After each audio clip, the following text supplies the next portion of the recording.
20 ఏళ్ల క్రితం ఆ రోజు తండ్రి అధికారంలో ఉన్న రాజశేఖర రెడ్డి గారు ఆయన బహుశా ఇది ఫ్యూచర్లో ఇట్లా చేయరనుకున్నారో ఏదో మరి మొత్తం మీద ఆయన వదిలేశాడు. ఈరోజు ఆ పనిష్మెంటు జగన్మోహన్ రెడ్డి గారు అంటే కొడుకు ఈరోజు ముఖ్యమంత్రి అయ్యారు. ఈయన హయాంలో దొరికిన వాటిలో ఈసారి ఈయన వదిలితే ఇంకా ప్రజలకు ఇంకా ఎలాంటిది చేస్తాడో, రాష్ట్రాన్ని ఇంకెంత ద్రోహం చేస్తాడో అనే దీంతో కేసు దారిని అది పెట్టడము, న్యాయస్థానాలు కూడా దాన్ని గుర్తించడంతో అట్లీస్ట్ ఫస్ట్ టైం కటకటాల పాలు జైల్లో ఉండడం, ఈయన స్వభావం ఏది అనేది రికార్డ్ అయ్యే రకంగా, లేకపోతే అన్ని బెయిల్ల మీదో టెక్నికల్ గ్రౌండ్స్ మీదనో తన స్కామ్స్ దీని నుంచి తన మీద వచ్చిన కేసుల నుంచి తప్పించుకునే ప్రయత్నం చేసే చంద్రబాబు తొలిసారి ఓ రికార్డులో ఈ రకంగా ఎక్కించాడు. అది ఆ రోజు ఆయన చేయని పని ఈరోజు జగన్మోహన్ రెడ్డి గారు చేయగలిగారు. కానీ స్వభావం అదే. ఇప్పుడు మళ్ళీ 24లో మళ్ళీ ఏదో ఒక రకంగా మళ్ళీ ప్రజలు ఏదో ఒకటి ఆశీర్వదిస్తారేమో, అన్నీ మర్చిపోయి ఉంటారేమో ఇవన్నీ. కాబట్టి ఈ ఎన్నికల్లో ఎట్టో ఒకటి లాగేస్తే ఈసారి రాష్ట్రాన్ని చుట్టేసి చాప చుట్టినట్టు చుట్టేసి మింగేయచ్చు. ఇంకొక అవకాశం ఇస్తే ఈరోజు జగన్మోహన్ రెడ్డి గారు రాకుండా 2019లో కర్మగాలి అతనేగానే వచ్చింటే ఈవేళకి చుట్టేసారు. ఆ రోజు ఎట్లయితే 2004లో రాష్ట్రం ఉమ్మడి రాష్ట్రం కర్మగాలి ఆయన చంద్రబాబు నాయుడు వచ్చింటే ఎట్లయితే నేనన్నా ఈ 800 ఎకరాలు 1000 ఎకరాలు ఎన్ని పోయావు, ఇదంతా క్లాసిక్గా కనపడుతుంది. ఇట్లా కనపడనివి ఇంకా చాలా ఉన్నాయి. అలాంటిది ఈరోజు 14లో ఇచ్చినందుకు ఇంత చూపించిన చంద్రబాబు నాయుడు ఈ 24లో గన మళ్ళీ ఒక్కసారి ఇచ్చి చూడండి, నా తడాకా చూపిస్తా అని మళ్ళీ విరుచుకుపడడానికి ట్రై చేస్తున్నాడు. ఈసారి ఇస్తే మొత్తం రాష్ట్రాన్నే మింగేయాలనే దీంట్లో ఆలోచనలతో, దురాలోచనలతో, కుట్రబుద్ధితో వస్తున్నాడు.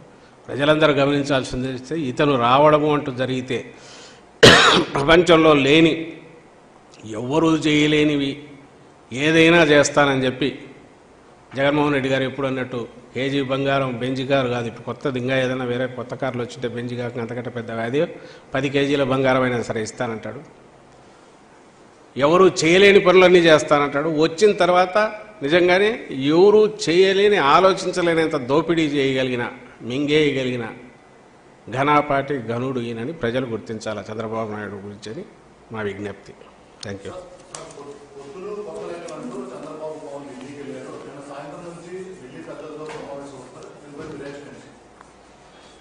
మేము ఇంతకుముందు కూడా చెప్పాము, ఈ ప్రాసెస్ ఇది 20 రోజులు, నెల రోజులు, 2 నెలల నుంచో జరుగుతుంది.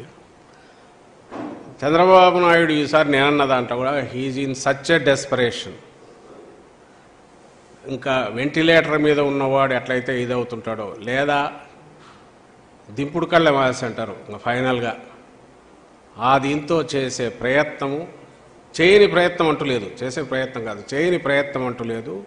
ప్రపంచంలో ఉండే అన్ని శక్తులు తనను ఆవాహించాలి, వీటన్నిటిని పెట్టుకుని ఎట్లా జగన్మోహన్ రెడ్డి గారిని ఢీకొనాలనే దాంట్లో భాగంగా ఆయన ఈరోజు నిన్నటి నుంచి ఢిల్లీలో ఎట్లా పడిగాపులు కాస్తున్నాడో అందరు చూస్తూనే ఉన్నారు. దీంట్లో మీకేమనిపిస్తుందో నాకు అర్థం కావట్లే, కానీ అది బలహీనత కాదు, ఒక నిస్పృహ. ఇది మిస్ అయితే ఇంక నేను నా బతికే వృధా, నేను అయిపోయినట్టే అని భావించే వ్యక్తి ఆఖరి క్షణంలో చిన్న గడ్డిపోత దొరికినా ఎట్లయితే కొట్టకపోయేవాడు ఎట్లా చేస్తాడో ఆ ప్రయత్నం చేస్తున్నట్టు అనిపిస్తుంది. ఇంకా అది దాంట్లోనే నిస్సహాయత, బలహీనత, డెస్పరేషన్ ఏదైతే ఉందో అది బలమని ఎవరని అనుకుంటే, తద్వారా ఆయన ఏదో చేయగలడని అనుకుంటే అది భ్రమే అవుతుంది. అది కుదిరితే ఆయన ఈసారి అప్పటికీ ఇప్పటికీ మీరు గతంలో ఫస్ట్ నుంచి చూసినా కూడా ప్రతిసారి ఎవరో ఒకరి ఇది లేనిదైతే కాలేదు, అందరినీ పెట్టుకుంటున్నాడు, ట్రై చేస్తున్నాడు. ఆ ప్రయత్నం చేసిన ప్రతిసారి ఒక్కొక్కసారి డిపెండింగ్ అవతల పార్టీలను బట్టి తను సక్సెస్ అవుతుండొచ్చు, ఇంకోసారి ఫెయిల్ కూడా అయ్యారు. 2009లో తన వల్ల కాలే, అన్ని కూటములు ఏకమైన. ఈసారి వెరైటీ ఏదంటే అటు బీజేపీతో పాటు ఇటు కాంగ్రెస్తో కూడా తన కంట్రోల్లోనే పరోక్షంగా పెట్టుకొని దాన్ని కూడా నడిపిస్తూ అన్ని శక్తులను కూడగొట్టుకుని రావాలని చూస్తున్నాడు. ఇందులోనే మా బలం తెలుస్తుంది. జగన్మోహన్ రెడ్డి గారి మీద ప్రజలకున్న అభిమానం కానీ, వాళ్ళ అతని డెస్పరేట్ అటెంప్ట్స్లోనే, చంద్రబాబు నాయుడు డెస్పరేట్ అటెంప్ట్స్లోనే జగన్మోహన్ రెడ్డి గారి బలము, వైఎస్ఆర్సీపీ బలము, మా పార్టీకి కానీ జగన్మోహన్ రెడ్డి గారికి కానీ ప్రజల నుంచి ఉన్న అభిమానము, బ్లెస్సింగ్స్ అవి దీంట్లో ఎక్స్ప్రెస్ అవుతాయి, వ్యక్తం అవుతాయని నేను భావిస్తున్నాను.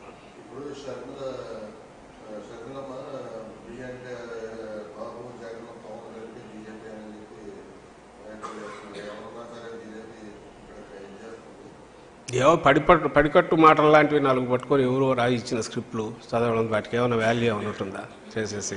ఎప్పుడైతే ఆమె షర్మిలమ్మ, మేము ఎప్పుడు చెప్తూనే ఉన్నాం, తెలంగాణలో ఉన్నప్పుడు ఒక పార్టీ, ఇప్పుడేమో ఒక ఎత్తిపోయిన దివాలా తీసిన పార్టీకి నేను ఇంతకుముందు అన్నట్టు చంద్రబాబు నాయుడు డైరెక్షన్లో ఓ పాడుబడిన బంగ్లాను కదా రెంట్కి తీసుకున్నట్లయితే శిథిల భవనాన్ని చేసుకొని చేసినట్టు ఆమెను పెట్టి నడుపుతున్నారు. సో అక్కడ నుంచి ఏమేమి వస్తే అవన్నీ మాట్లాడుతుంటారు. టార్గెట్ జగన్మోహన్ రెడ్డి అనే దాంతోనే వెళ్తున్నారు. అది ఆ పార్టీ లక్ష్యం కావచ్చు, దానికి తగినట్టు ఆమె ట్యూన్ అయి ఉండొచ్చు, వెనకడ నడుపుతున్న వాళ్ళ లక్ష్యం అయి ఉండొచ్చు, దానికి తగినట్టు ఆమె ట్యూన్ అయి ఉండొచ్చు. అవే మాటలు వస్తున్నాయి. ఎన్ని రోజులు మాట్లాడినా అవే వస్తాయి. పూను ఇంకా పెరుగుతాయి. ఇంకా అసహ్యకరమైన రీతిలో, ఇంకా నీచమైన దీంట్లో, ఇంకా అగ్లీ దీనిగా ఇది పోబోతుంది. ఎందుకంటే నడిపించేవాడు ఎవడైతే వాళ్ళ కోరికలన్నీ ఇట్ట తీర్చుకుంటున్నారు.